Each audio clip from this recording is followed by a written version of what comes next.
Hello बच्चों, study 90 पर आपका वेलकम है। बच्चों, आज हम हिंदी की क्लास है अपनी हमने वर्णमाला ख़त्म कर चुके हैं, संज्ञा और सर्वनाम ख़त्म कर चुके हैं। और आज जो हमारा नया चैप्टर होगा वो होगा बच्चों, हमारा आज नया चैप्टर वो होगा बेटा आज कारक चिन्ह और उनकी व्याख्याता। तो जानते हैं आज अपनी कारक चिन्ह, ये रहे उनकी कुछ परिभाषा, कितने प्रकार के होते हैं, विभक्तियाँ, चिन्ह, कुछ उदाहरण के साथ साथ लेते चलेंगे बच्चों। आज का अध्याय बहुत ही शानदार होने वाला है और बहुत ही लाजवाब होने वाला है। तो सभी से मेरा अनुरोध है कि बेटा क्लास को शेयर कर दो एक बार, देन वीडियो को शेयर, चैनल को सब्सक्राइब कर दो, ठीक है। और जानते हैं अपना लेक्चर हर रोज़ की तरह आज भी इसी तरह जानेंगे। तो जानते हैं, सीधे पॉइंट ऑफ व्यू से बात करते हैं और जानते हैं कारक। आप सभी जानते हैं कारक 8-9 प्रकार की जो विभक्तियाँ आपने सबने पढ़ी हैं ये जो हैं, लेकिन आज मैं आपको कुछ नया ढंग से पढ़ाने वाला हूँ। बस आप जानते हैं कि 8 प्रकार की कारक विभक्ति होती है। हाँ, ये बात ठीक है, 8 प्रकार की कारक विभक्तियाँ होती हैं, ठीक है, मान लिया, ठीक है, कोई बात नहीं। लेकिन आज हम कुछ नया तरीका जानते हैं। यह पेपर की दृष्टि से बहुत ही ज़्यादा महत्वपूर्ण चैप्टर्स है जिसे हम पढ़ेंगे और जानेंगे सुदृढ़ व्याख्या सहित इसकी रचना। तो आइए जानते हैं कारक। क्या जानते हैं बेटा? कारक जानते हैं। कारक की परिभाषा, संज्ञा या सर्वनाम के जिस रूप से वाक्य के अन्य शब्द के साथ उनका संज्ञा या सर्वनाम का संबंध सूचित हो उसे कारक कहते हैं। नहीं समझ में आया? दूसरा सुनो। कुल मिलाकर इसका अर्थ ये है, मैं आपको बता दूं कारक किसे कहते हैं। इन दो परिभाषाओं का जो अर्थ है, जो ऊपर लिखी हुई इन परिभाषाओं का अर्थ अगर आपसे पेपर में पूछे तो बेटा परिभाषा ऊपर से ताल लेना और मैं आपको सब समझा दूं। इसका मतलब ये संज्ञा और सर्वनाम के जो आगे या तो कोई संज्ञा नाम या नाम की जगह कोई सर्वनाम आए तो वहाँ पर जब ने, को, से आदि विभक्ति यानी कि इन जैसे चिन्हों का प्रयोग हो मेरे बच्चे, जैसे ने, को, से, ये चिन्ह जब प्रयोग होते हैं तो ये कारण, तब इनका रूप ही कारक कहलाता है। इनका रूप ही कारक कहलाता है, इस रूप के कारक होते हैं, ठीक है। आगे सुनो थोड़ा सा, फिर आगे क्या है।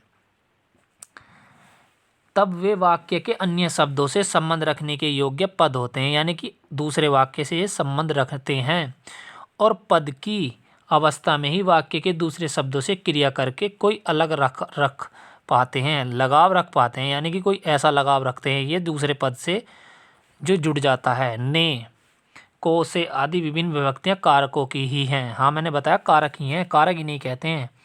इनके लगने पर कोई शब्द कारक पद बन जाता है, यानी कि राम ने, शाम ने, भोजन, और वाक्य में आने योग्य होता है। कारक पद या कार्यक्रिया कोई शब्द बैठने में योग्य नहीं होता।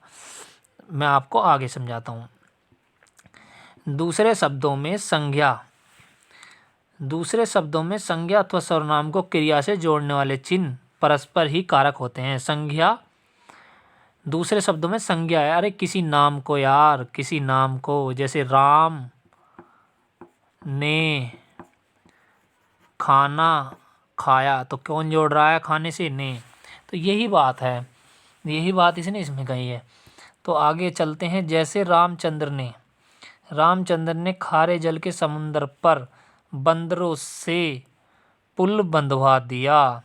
इस वाक्य में रामचंद्र ने क्या है? रामचंद्र ने कारक आ गया, हाँ आ गया। समुद्र पर भी कारक आ गया, बंदरों से कारक आ गया और पुल भी कारक आ गया। संज्ञाओं के रूपांतरण है जिनके द्वारा इन संज्ञाओं का संबंध बंधवा दिया क्रिया के साथ सूचित है, यानी कि ये जिन पर मैंने टिक लगाए हैं ये आपस में एक दूसरे को जोड़ रहे हैं, इन्हें ही कारक कहा जाता है।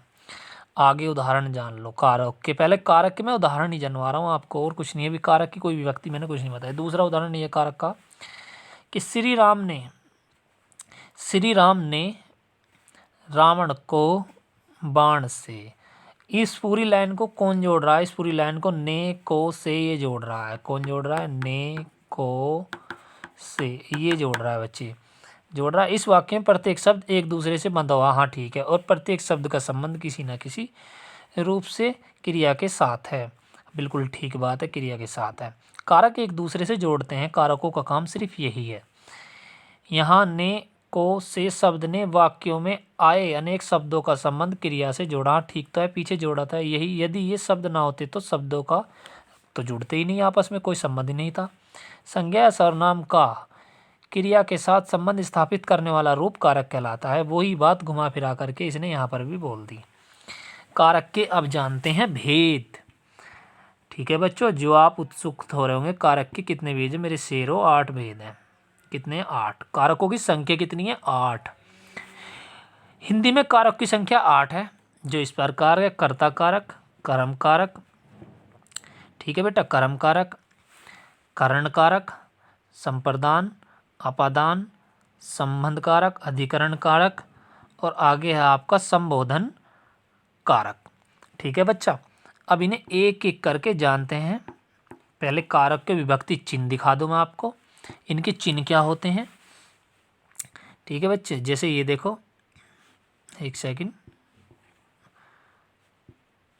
ये देखो, कारक की पहचान, चिन्ह व लक्षण निम्न प्रकार है। यहाँ कारक है, कारक के लक्षण हैं, और चिन्ह कौन से इनका चिन्ह, कारक के चिन्ह या विभक्तियाँ। ठीक है, तो मैं आपको पहले ये दिखा दूं, ये देख लीजिए आप। कर्ता, कर्ता का चिन्ह है ने, चिन्ह से ज़्यादा पूछा जाता है। कर्म, कर्म का है को, कारण से के द्वारा, संप्रदान को के लिए, अपदान अलग, अपदान का क्या है बच्चा? अलग, संबंध का काके की रेरी, अधिकरण में पर, संबोधन हे अरे हो। अब मैं आपको एक बात और बता दूं, एक तो आसान, ये वाला बहुत याद हो जाएगा, इसे आप आराम से कर लोगे, अधिकरण को आप आराम से कर लोगे याद। जो आपको याद करने वो एक तो संबंध करना है, ये करना है, एक अपदान करना है, एक सपदान करना है, संप्रदान, और शुरू के 3 भी हो जाएंगे। ठीक है, आगे चलते हैं, आगे जानते हैं विभक्तियाँ, वो अभी पढ़ाएंगे आगे।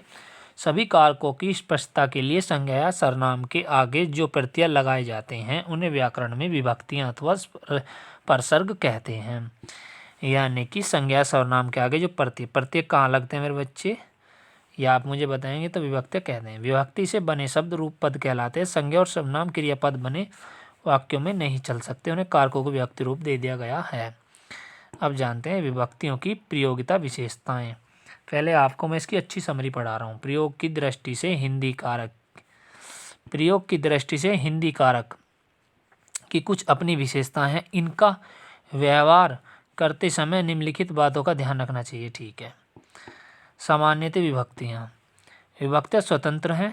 ठीक है, इनका अस्तित्व, आपसे क्वेश्चन पूछा जाएगा ये जो कारक विभक्तियाँ ये कैसी हैं, तो ये स्वतंत्र हैं, इनका अस्तित्व स्वतंत्र है। ठीक है, क्योंकि एक काम शब्दों का संबंध दिखाना है। ठीक है, इसलिए इनका अर्थ नहीं होता, इनका कोई अर्थ नहीं होता, जैसे ने से इनका कोई अर्थ भी नहीं होता। ये भी क्वेश्चन आपसे पूछ लिया जाएगा। हिंदी की विभक्तियाँ विशेष रूप से सर्वनामों के साथ प्रयुक्त होने पर पर्याय विपार उत्पन्न करने में मिल जाती हैं, जैसे मेरा, जैसे मेरा, हमारा, उससे, उन्हें। अब आगे जानते हैं विभक्तियों का प्रयोग। हिंदी व्याकरण में विभक्तियों के प्रयोग की विधि निश्चित है। हिंदी में 2 तरह की विभक्तियां हैं, विश्लिष्ट और संश्लिष्ट। हिंदी व्याकरण में विभक्तियों के प्रयोग की विधियां निश्चित हैं। हिंदी में 2 तरह की विभक्तियां हैं, एक विश्लिष्ट और एक संश्लिष्ट। आइए जानते हैं। संज्ञाओं के साथ आने वाली विभक्तियां विश्लिष्ट रहती हैं, जो संज्ञा होती हैं, यानी कि नाम वालों के साथ, अर्थात अलग रहती हैं। जैसे राम ने, ये संज्ञा है राम, वृक्ष पर, लड़कों, लड़कियों के लिए। सर्वनामों के साथ विभक्तियाँ संश्लिष्ट या मिली होती हैं, जैसे उसका, किसी, उसको, तुम पर, तुम्हारा। और जो संश्लिष्ट होती हैं उनमें खुद ही मिली रहती हैं, जैसे उसका, ये रहा संश्लिष्ट, संलिस्ट में उसका किस पर तुमको ये पता नहीं लगता, मिली रहती हैं। यहाँ ध्यान रखना ये है तुम्हें कि इन्हें में को और तेरा तुम्हारा में विभक्ति चिन्ह संलिस्ट है, अतः के लिए जैसे दो शब्दों की विभक्तियाँ पहले शब्द पर संलिस्ट होती हैं। जो विलिस्ट होती हैं वो बेटा संज्ञा होती हैं, और जो संलिस्ट होती हैं वो तुम्हारा तुमको इस तरह की होती हैं। जैसे तू प्लस रे के लिए तेरे लिए, तो ये होगी संलिस्ट। क्या होगी? संलिस्ट। तू प्लस तेरे के लिए तुम्हारे लिए, ये होगी विलिस्ट। तो इस तरह कहते हैं। जैसे कर्ता, पहला हमारा जान लेते हैं कर्ता। कर्ता इसी के ऊपर बात करेंगे, आओ जानते हैं कर्ता। कर्ता, कर्ता का चिन्ह क्या है? कर्ता नहीं, पहला कर्ता का चिन्ह ये है, कर्ता नहीं। वाक्य में जो शब्द काम करने के लिए अर्थ में आता है उसे कर्ता कहते हैं। दूसरे शब्दों में क्रिया का करने वाला कर्ता कहलाता है। जो क्रिया को करता है कर्ता कहलाता है। इसकी विभक्ति चिन्ह ने लुप्त है। ने जो है इसमें आता है। इसकी विभक्ति भी आपसे पूछ सकता है। जैसे मोहन खाता है, इस वाक्य में खाने का काम मोहन करता है, अर्थात कर्ता मोहन है। इस तरह से भी आ सकता है। मनोज ने पत्र लिखा, इसकी ये पहचान है। इस वाक्य में क्रिया का करने वाला मनोज करता है। ठीक है। विशेष, कभी कभी कर्ता कारक में ने चिन्ह नहीं होता, यानी कि कभी कभी जैसे यहाँ दिया ना मोहन ने, ये ने नहीं होगा। जैसे घोड़ा दौड़ता है, अब घोड़ा एक है तब खुद ही दौड़ता है, वो करता है, तो इसलिए वह भी कर्ता कारक होगा। इसकी दो विभक्तियाँ हैं, ने और संस्कृत का ने का कर्ता ही हिंदी का कर्ता कारक होता है। वाक्य में कर्ता का प्रयोग दो रूप में होता है। जो कर्ता है उसका दो रूप में होता है। पहला वह जिसमें न विभक्ति नहीं लगती तथा जिसमें क्रिया के लिंग, वचन और पुरुष कर्ता के अनुसार होते हैं, इसे अप्रत्यय कर्ता कारक कहते हैं। इसे प्रधान कर्ता कारक भी कहते हैं। मैंने बताया ना, कहीं तो न होगा और कहीं पर न नहीं होगा।